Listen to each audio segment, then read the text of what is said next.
nung si Tantan, si Kristan, Oo. yung pangalawang anak ni Ichan. Alala ko kasi na hindi na ospital. Si Tantan kasi nung panahon na yun, ubo ng ubo, palagi lang nasa kama. Siyempre sila Oo. Ichan nun, hindi magkaandaw-gaga sa mga issues na lumilipad nun, na nangyayari. Kumbaga, Oo. nirekta ko si Ichan noon ng July. Talagang tinawagan ko siya dahil siyempre ako, ano ba naman ako sa kanya. Hindi po nawala, hindi po ano hindi na ako nahiya na kontakin si Ichan noon. Hindi ako Mm. nagdalawang isip na humindi sa kanya. Kasi nakataya yung buhay ni Tanta noon eh. Usapang malasakit. Oo. Naalala ko kuya nung panahon na halos dalawang taon na makalipas kuya nung si Tantan, si Kristan, Oo.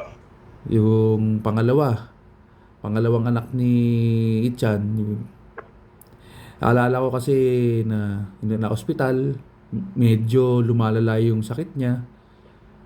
Hindi po sa nagmamayabang, nagbubuhat ako ng bangko, hindi po. Pagka kinikwento ko lang yung tagumpay ko po na tumulong sa kaibigan natin.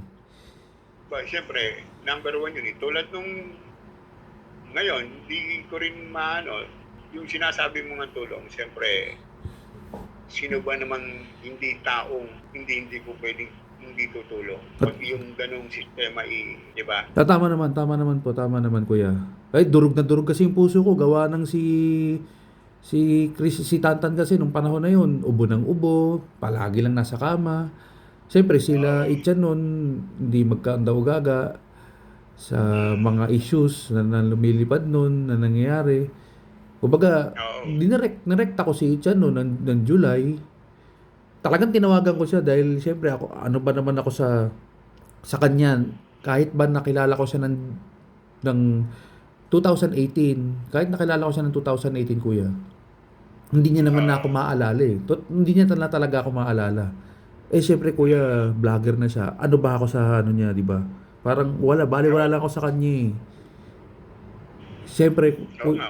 oo, Kasi siyempre, nga, ikaw, hindi ka pa, ano nun eh, di ba? Hindi ka pa napasok sa ganyan eh. Di ba? napasok na rin pero ano pa naman ako nun, palaging sa kay Hondo, tapos puro lifestyle. Oo. Oo. Ayun nga, sa alaga nating aso. Yes po kuya, yes po. Kumbaga, hindi na ako nahiya na kontakin si Chan nun. Hindi ako Mm. nagdalawang isip na humindi sa kanya. Kasi nakataya yung buhay ni Tanta nun eh. Natuntua ako nun na nagbigay tayo ng pang-financial kay Chan nun. Tuntua ako nun. Tapos, nung binaba ko Oo. na yung cellphone, binaba na namin yung tawag, tumawag pa ulit si Chan. Nagulat ako. After 5 minutes, Oo. wala pang 5 minutes.